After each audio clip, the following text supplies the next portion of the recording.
అందరికీ నమస్కారం. ఈరోజు ఫాదర్స్ డే. అంటే నాన్నగారిని ఒకసారి మనం గుర్తు చేసుకోవడం అనుకోవచ్చు, స్మరించుకోవడం అనుకోవచ్చు. మనం జీవితంలో జనరల్గా మనం కోరుకునేది ఆరోగ్యమే మహాభాగ్యం అని ప్రతి ఒక్కరు అంటారు. కానీ మనం అనుభవించుకుంటే నీకు ఆరోగ్యం కావాలన్నా మహాభాగ్యం కావాలంటే ఎవరైనా జనరల్గా చెప్పేది ఆరోగ్యం కావాలంటారు. ఆరోగ్యం ఉంటే మహాభాగ్యం ఆటోమేటిక్గా ఉన్నట్టే. కానీ మనం ఆరోగ్యం వదిలేసి మహాభాగ్యం వరకే పరుగులు పెడుతున్నాం. తండ్రి నుంచి ఆ సంపాదన గురించి, ఆయన ఆస్తిపాస్తుల గురించి ఆరా తీస్తున్నాం తప్ప మనకు తండ్రి ఎలాంటి శరీరాన్ని ఇచ్చిండు, ఆయన ఆరోగ్యకరమైన శరీరాన్ని ఉంటూ మనకు ఆరోగ్యకరమైన జీవితాన్ని ఇచ్చిండు. మనం ఎంతో సంపాదించడానికి కావాల్సిన ఆరోగ్యమైన శరీరం ఇవ్వడమే మనకు తెలియకుండా ఇచ్చిన ఆస్తి. మన జీవితకాలం, మన ఊపిరిన్నంతకాలం ఆరోగ్యం ఉంటుంది. తల్లి ఏమిచ్చింది? శ్వాస ఇచ్చింది. తండ్రి భాషనిచ్చిండు, బతుకు తెరువునిచ్చిండు. అన్నిటికన్నా మన బతుకు తెరువునిచ్చిన మార్గదర్శకుని మనం జనరల్గా మర్చిపోవద్దు. అది మర్చిపోతే మనం ఒక విధంగా తండ్రి అనే వ్యక్తికి ద్రోహం చేసినట్టే. తండ్రి నిజంగా చెప్పని బాగా ఆలోచించండి మీరు. తండ్రి మన నుంచి ఎప్పుడు ఏది ఆశించాడు? మనం సెటిల్ కావడం, మన జీవితం అంటే కన్నందుకు మన అభివృద్ధిని చూసి మురిచిపోయాడు తప్ప స్వలాపేక్ష ఏమాత్రం లేనివాడు ఒక తండ్రి మాత్రమే. తండ్రి ఎప్పుడు మనకు సలహాలు సూచనలు ఇస్తారు. కరెక్టే, వాస్తవం. ఎందుకు ఇస్తారు?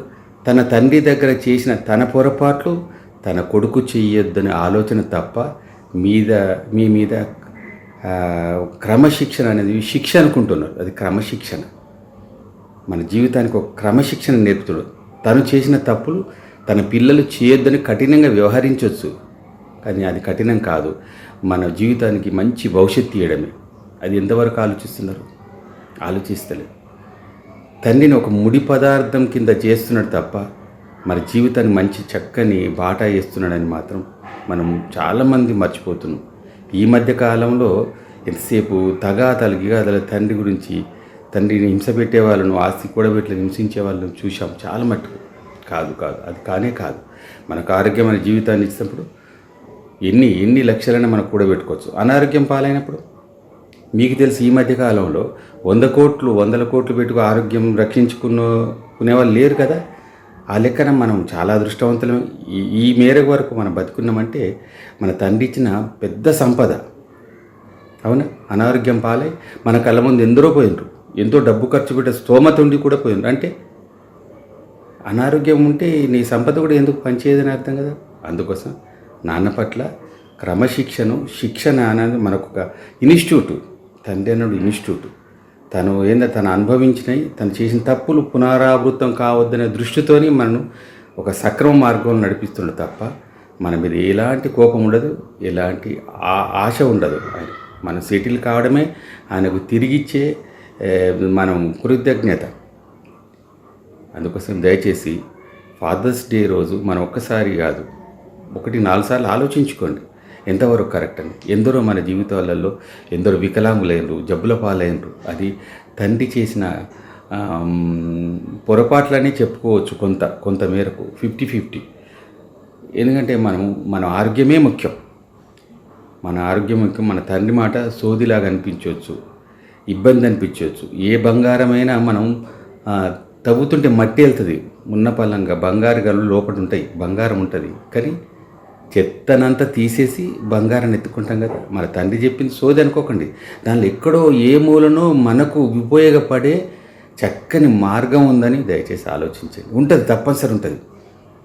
ఇప్పుడున్న 4 ముక్కలు మనం నేర్చుకున్న చదువు వాళ్ళంతా చాదస్థానంగా అనిపించవచ్చు. చాదస్తం కాదు.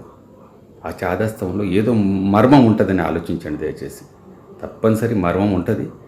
మనం బంగారం వెలికి తీయడానికి ఎంత శ్రమ పడతామో వాళ్ళ అనుభవాలు చెప్పినప్పుడు వినండి, తప్పనిసరి వినండి. దానిలో ఎక్కడో మీకు ఉపయోగపడే విషయం తప్పనిసరి దొరుకుతుంది.